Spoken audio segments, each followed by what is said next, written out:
Sunshine Law.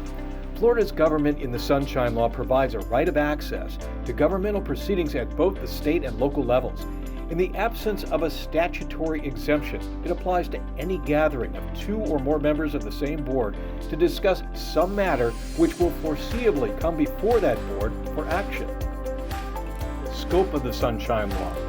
Board members may not engage in private discussions with each other about board business, either in person or by telephone, emailing, texting, or any other type of electronic communication, such as Facebook or blogging.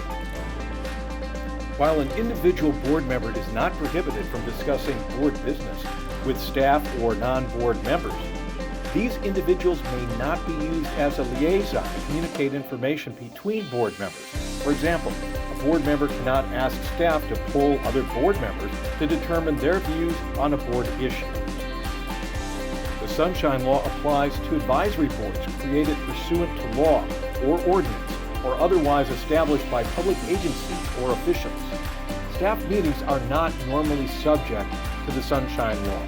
However, staff committees may be subject to the Sunshine Law if they are deemed to be part of the decision-making process, as opposed to traditional staff functions like fact-finding or information gathering. Board meetings.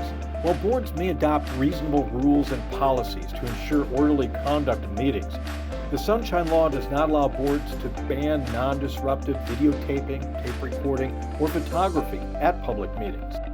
Public Records Law. Florida's Public Records Act, Chapter 119, Florida Statutes, provides a right of access to records of state and local governments as well as private entities acting on their behalf. If materials fall within the definition of a public record, it must be disclosed to the public unless there is a statutory exemption. The term public records means all documents, papers, letters, maps, books, tapes, photographs, films, sound recordings, data processing software, or other material, regardless of the physical form, characteristics, or means of transmission. Now, this includes electronic communications like text messaging and emails, made or received pursuant to law or ordinance, or in connection with the transaction of official business by an agency, including a private entity action on behalf of a public agency, which are used to perpetuate, communicate, or formalize knowledge. Providing public records. Public records cannot be withheld at the request of the Secretary.